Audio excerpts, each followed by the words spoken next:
G'day friends, welcome to day 4 of Mermay 2024. I got my YouTube comments pulled up here because I thought, again, I would just answer a couple of these. This one is not so much a comment, but I thought it was funny. Also beetroot has to be an Australian salad, very Aussie thing for sure. Yes, Tracy Lee, it is. Also in short supply here at the moment, not sure why. I didn't know that, so prayers to Australia's beetroot population. I hope that gets better. I love beetroot. I mean, I'll be honest, I don't really eat it that often, but at home I feel like I had it all the time. Here, it's just in my little phase of trying to eat my memories. I am saving a tin of beetroot at the moment. That's hilarious. Golden circle. And then right at the end, Tracy Lee, that said Neenish tarts are my fave, by the way, and custard tarts come second. Look, custard tart 100% only for me, but my sister loves Neenish tarts, and other people in my family, my auntie does too. I don't like Neenish tarts. I don't know what it is. I literally don't know what it is. I don't know what that flavor is or why I don't really like it. It's the inside just feels too rich for me. Also, it's not like I have anything against rich things. I just don't know what it is. Neenish tarts have never really been my thing, which is great because we all used to get something different and then no one was trying to steal each other's stuff when we were kids. I just wanted the custard tart. Here, I love this comment. Where were you? I love this video so much. Thank you. That was really sweet. I've been here for a while, but you just find new things on YouTube all the time, don't you? I love that when I come across a YouTube content creator and I've just been like, this is so up my alley, but where has this been for the years that the algorithm has been trying to figure me out? Like, this is something the algorithm should have known that I wanted to see. And it's got like 400,000 views on it. Like, I understand not finding me because I'm a micro niche creator, but someone who has like millions of views, how have I never seen that person? How have I never heard of that person? There's this one channel called Imamu Room, IMAMU dash room or underscore. I don't know what it is really, but it is, I believe she lives in Canada. She's Japanese and has a husband and a little daughter, and she just makes, I think originally she was doing bento boxes for her husband to go to work. Don't quote me on them living in Canada, but I think they do. But she speaks Japanese, but her subtitles are in English, and it's very simple layout of the video, but she just makes these bento boxes for her husband to take to work. And then she started extending it and doing like more just cooking videos, like what we ate for lunch today, or like what we had for the whole week, and all stuff like that. But originally the series I started watching was Husbento, so her husband's bento boxes, and it is just so peaceful to watch. I don't know what it is, and I've never tried any of the recipes. I'm not even into cooking. I don't really care that much about cooking. It inspires me to want to cook. I think a lot of people watch lots of journaling videos the same way. You watch it and you're like, wow, that just looks so much fun, and like I'd love to do that. But video's over, time to go to sleep now. I totally get it. That's my channel to watch for that. Like, I will never probably do any of those things, but I'll watch every single video, and I just love it. It's so peaceful. It's very wholesome content, which is very much undercuts the savage content that I watch daily, like the variety of fighting that I watch on YouTube between different communities. I need something to balance it all out. So Imamu Room, it's so peaceful to watch. And like, over the years of becoming so successful, has still just kept it so simple. And I love that too, because I always had this feeling like one day, and you know, people say a lot, like, if you just work hard enough, it'll happen. And to be fair, like, I've been on YouTube for what, 7 years now? Not counting, but I think it's somewhere around there. And they just say if you work hard enough at it, you know, you're sure to succeed. But in social media, that's not necessarily true. You're always playing this game against an algorithm and against these ever-changing secret computer factors that you just don't really know what to do with. And you know, thankfully, I never needed to make all of my money on YouTube or something, because that would have just been the most stressful thing ever. But I do see people that do rely on their YouTube channels for income, and it's always, you know, I mean, it's like kind of like anything, like Patreon, like that sways as well. Sometimes you have more followers, sometimes you have less patrons. So stuff like that, it can all just be very fickle, but it's not necessarily something where effort equals or is relative to reward. And that is just such an old school mentality that I was just raised believing, and for the most part is typically true in lots of things. But yeah, for social media and content creation, it's not really like that. But when I did see people, either get recommended by YouTube's algorithm and suddenly blow up out of nowhere, or, suddenly their channel just really took off for some reason, you would see a switch in the content. Either they become hyper aware of the fact that there's, tons more eyes on the content, and so that starts to shift the personality, or it starts to make changes in what you've been enjoying, or you're incentivized a certain way. Like, I've seen some creators who make it really big for one thing that they did, even though there was a variety of other things that they did, but because that thing was so successful, they're only going to focus on that now, and then you kind of miss out on all the other things that you used to like watching about them. And so that kind of ruins it a little bit. Also, sometimes, I mean, this is just factual, and like I'm not taking it away from anybody, but sometimes when they hit it big, they get so much extra revenue from that they just don't need to create as often, and then so you just don't see them as much anymore. And selfishly, that just makes me upset because I want to see them as often as I used to. Excuse me, still dealing with allergies. It's apparently called May Gray. I thought it was June Gloom, but it's just still May. Every morning I wake up and it's spring weather, but it's fully gray skies. And I think it's going to rain every day, but it doesn't. It clears up and it gets super sunny. But my allergies will always be a thing in this season. No matter when I take the pills or not, it's just going to happen. So anyway, after all that, yeah, so she made it big. I'm assuming because there's still ads on her videos, so she's probably making a ton of YouTube revenue from that. Good for them. But she's kept it the same, like hasn't changed really anything at all. Because I always thought too, like, oh, if I made it really big, then I would just hire someone to do all my editing, or like I would hire someone to do the filming setup, and it would be all really professionally done, and I'd send off the videos and I'd just get them to upload it, and then I could just focus on all the creativity parts.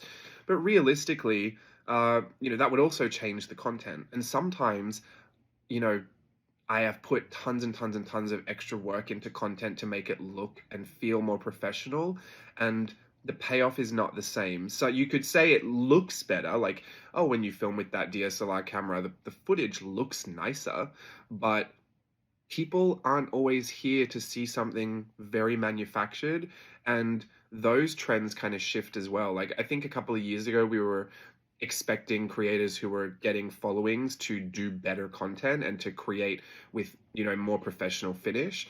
But then we got so used to seeing people selling us so much stuff, essentially everyone creating their own ads for everything that was very heavily produced, that we lost a lot of the authenticity. And then so public perception shifted back towards, I want real things. And then so we preferred longer videos where people just put the camera on, started talking again, and it felt a lot more interpersonal like it did before. It's all parasocial, so you always got to remember that. But there is something a little bit more, I think for me, it's a little bit easier to consume content that isn't too manufactured. And even though I can appreciate good production value, and if it means something to certain creators to film it a certain way because they love the artistry of getting behind the camera and, manufacturing these shots, that's great too. I can appreciate that. And I do watch some channels like that, specifically like travel channels. I love when they're all filmed really nicely. But for me and journaling, even those thoughts now, I think of that Imamu room, and I'm like, if she had suddenly turned up to a professional cooking studio, and she had all these multi-cameras everywhere and they were all really beautiful, it would look nice. But I just like the really humble feeling of, being in her home kitchen and seeing what she does realistically, when she chops something and she's like, oh, I'm not really good at cutting this, but she does it anyway. Or I ran out of this, so I'm just going to try it with this. I hope it works, fingers crossed. It's so much more real and so much more humble. And I just think my viewing experience is a lot nicer. So I don't know. It's all subjective. But all of that to say, with all of that extra newfound success over time, her content has remained pretty consistent. And I really like that and can really appreciate that about a creator, because it's not often that you see someone come into massive amounts of success in a social media space and that you experience the same offering that they were giving before that. It always kind of changes a little bit. So we'll see. Fingers crossed. If that ever happens to me, you can refer me back to this video and be like, we hate your new content. Please go back to filming on your phone, editing an iMovie, just putting them out on YouTube.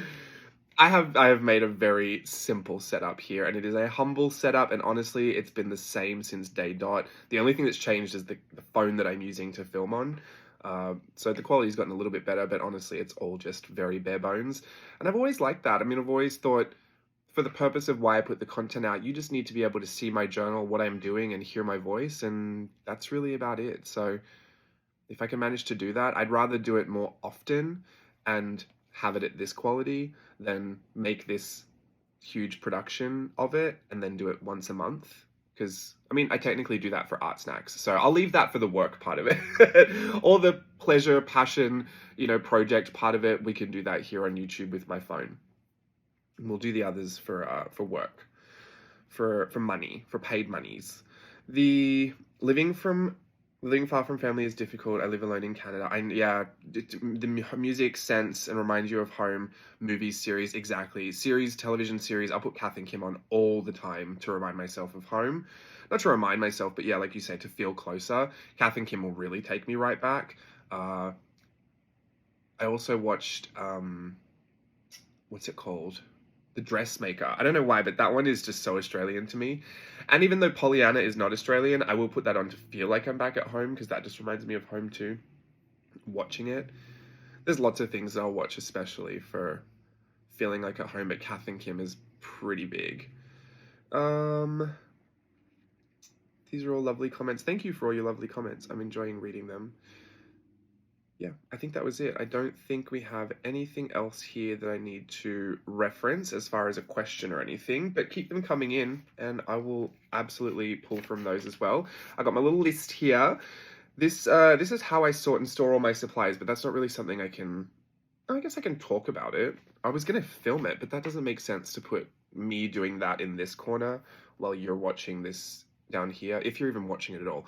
We might do that another day on camera, just resort all my supplies, because they're all over here. Actually, you could probably see just behind me, there's boxes and tubs and pots and everything everywhere. Like, it's everywhere, because the main focus for me to have my supplies in the best position, the best storage, is for me to be able to access them at hand and quickly and easily. And that is all I need to know. I wish I could have some more like organization to it. Not even, I wish I had more of a, like in an ideal world, if I had more of a U-shaped, like semicircular setup where I could keep everything in front of me and around the desk. Like if my desk had like a curve at the edge, that way I could just have this, perimeter of art supplies. But the thing about that is I need this light to come through the window onto my desk to film. So if I put anything over at the back of the desk, it typically creates bad shadows. So I don't usually store anything over there. I store it over on the side of the desk, and I don't use this other side here because there's a guest bed that the cats are both sleeping on right now. So that's why my allergies are going a little nuts, a little extra nuts. But this chair needs to go. It's so squeaky. I need to just reorganize them because everything's in pots and little tubs. Varying pots, like old Tupperware things, and then handmade clay ones that I thought were huge until they got fired, and then they were all really tiny. Uh-oh, I don't want to do the sneezing. Oliver's looking at me like he's so excited I'm about to lose it. They're all in pots, which is great because then all the supplies are visible and I can just pull them. But I have them stored like these pencils here. These are gel pens. These are black pens / black brush pens. These are pens that I use more often. These are pens that I don't use more often. These are water-based markers. These are alcohol-based markers. They're all sorted, but when I start going crazy, I just put some things back anywhere or where they don't need to go, and that's a problem. But I also have this. This used to house a succulent that Steve didn't want anymore, and this is my, like, currently pot. Like, everything that I'm using in projects I'm currently doing that I reach for again and again. So when I'm doing Virtual Voyage, I'll have one of these. When I'm doing Mermay, this is my Mermay one. And so this becomes like the supplies that I most used for that project, and just so that they're always at hand. Because if I'm trying to sort through where I may or may not have put that one pen that one time, I will never find it. So this is something that I keep on the desk, and if I've reached for something multiple times in a project, I will just pop it back in here. So I'm usually pulling from this. Ironically, these paint markers made it in here, but I have not been using those the most. So it's not an accurate reflection of the most used products in a project, but it's pretty close. Like I do pull from that mostly. Excuse me. I'm actually going to blow my nose this time, so block your ears. I managed to save myself from the sneeze. Yeah, I mean, I think I do want to sort it out, so we might put that on camera and just have a chat, or maybe I'll do it live or something, because every now and again I just go through it all and reset it. Especially, it used to happen a lot more often when I did Art Snacks monthly, and every month I'd get a whole bunch of new supplies, and I just kind of put them wherever they fit, because now some pots house like alcohol markers and 3 dot markers and 2 metallic markers that are just random extras from a set. You know what I mean? Like there's random pots now that just don't have any rhyme or reason. So every now and again I'll just tip them all out, start again, and then as soon as something's empty, I throw it under the desk on this little tub that I have down here, and there's a box I have of empty art supplies. And I keep that because one day I have this vision of having when I get my dream studio, and it's just beautiful and I want to set it all up. I want this vase, like a big vase, where it's just full of empty art supplies. Kind of just like, you know how you have those Guess the Jelly Bean competitions and you can just see all the jelly beans in there, but it's just all beautiful art supplies that I've loved and finished and used. I also like to remind myself to use them up. Like, I've so not been precious about art supplies for the past few years. I think Art Snacks constantly delivering supplies to my studio kind of overwhelmed me a little bit. I was like, you really have to use these to justify why you have so many. So I really am liberal with the use of my products, and to be fair, as liberally as I use them, they still rarely run out. So if I can just give you that tip for today, use them like crazy, and you will actually not be mad that you've run out, unless it's something you can't get again or can't get again easily, because that has happened a couple times. But that's rare too. Like a lot of the stuff we have is pretty accessible still. And a lot of the times nowadays you can buy singles and you can buy them online. So it's not like back in the day where you had to buy a whole set from a physical store and you ran out of one pencil because you used it so much you had to buy the whole set again. It's not like that anymore. So use your supplies really liberally, and you'll be surprised most of them won't run out actually for years and years and years. And then when they do, it's usually easy enough just to restock it. So I mean, that's relative too to your budget, but hopefully you're not taking your most expensive supply and just dumping it out on the table. But I mean, like pens and stuff, I would just think, oh, no, I'll save that one. That's a really nice pen. I'll see if I can use the cheaper one in this project. I was like, why would I do that? Use the nicest thing you've got. Use the best one you have. Just use it. Save the cheaper one for when that one runs out and you need to use something in the interim. Like, it's... My ideas about all of that used to change. And it used to come from a place of not being able to afford all of the art supplies that I wanted, and especially as a kid, always coveting so many beautiful supplies that when I finally got them all, I was like, I don't want to run out, I don't want to not have these, and they're so precious, I have to make sure that I take care of them. And, you know, even if I got like a paint speck on one of my pencils, I'd be like, oh, I have to rub that off, I can't, it's dirty now and it's not going to look nice. Now all of them are covered in paint, they're all battered and used and abused. It's great, actually. It makes me feel like so much more of an artist that enjoys their supplies. They should look used. They should look used. They should look like you access them often. And I more so now feel bad about the ones that I don't pick up. So the whole perspective on that flipped. But they're all stored in pots. And I like to keep them all upright. I know a lot of things say, like, store this horizontally. I rarely do that. Rarely have problems with it. I don't know what that's all about. But yeah, all out and all off to the side of me. The one thing I am a little concerned about is that I have natural light coming through the window just there. And I think some of my more fugitive colors, like even the pencils, like a bright pink pencil just sitting in the sun like that, I wonder if it's not like bleaching the pigment, having them sat by the window. So yeah, I'm not quite sure if I should fix that. I won't probably, but I've tried to put things that have lids on, or, you know, things that won't get damaged by the sun closer to the window, and then everything else closer to me. But I also did have them at one point in this hierarchy of what I was using more often. So I'll have my gel pens are always right here, and my black pens are always right here. My water-based markers are always right here.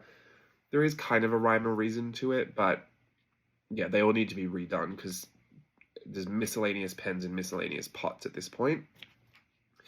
And then, oh, this one is a little longer of a little prompt, so I might save that for another day. But we kind of touched on this yesterday. My dance bucket list, is it complete? Question mark. No, it's not, and we were talking about that. And I mean, I'm definitely going to try my best to make that happen. Let's just see what happens.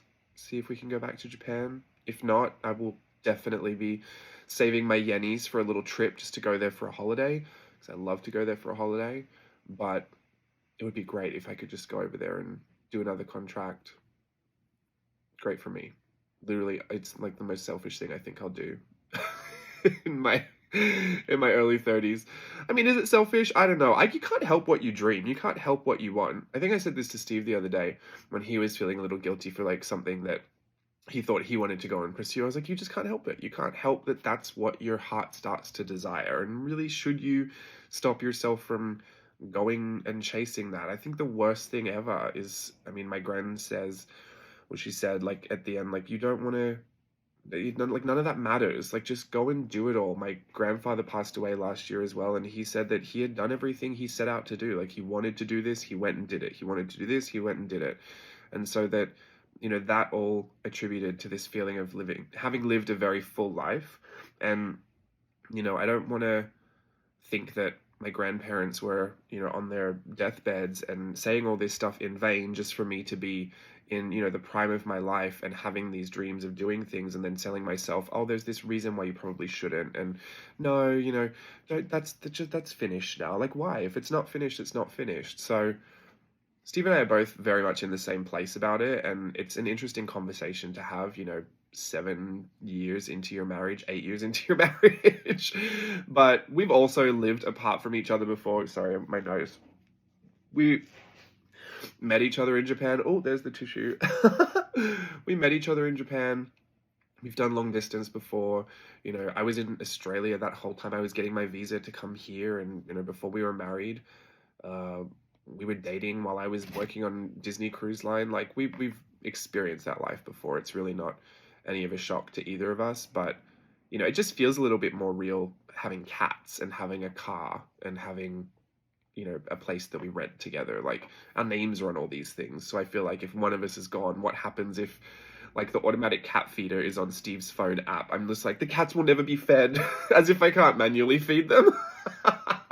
You know what I mean? Like, if he goes and does a contract, if I go and do a contract, it's still very much a possibility for both of us. So we're both working on not seeing that as like a selfish thing, but rather something that would be, you know, fulfilling for us both. If we couldn't do it together, then we could go and do it separately. And you know, I'd be happy for him to go and do that. He'd be happy for me to go and do that. But it is an interesting conversation to have. But I'm feeling very thankful at the very least that it is an option, because I think a lot of people would have a hard time, you know, feeling happy about that with their spouse just going away for a year or something.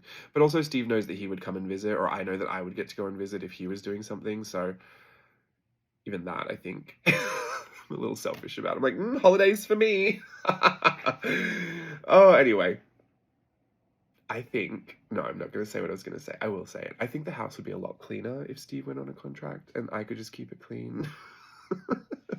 He'll kill me if he hears that. He's in the other room. The house is a mess. We need to go and clean it. But both of us are working. Steve's about to go and do a photo shoot. I've got Knott's Berry Farm tonight, so it'll be a mess for another day. How about that? All right, thanks for watching Mermay Day 4. See you tomorrow. Bye.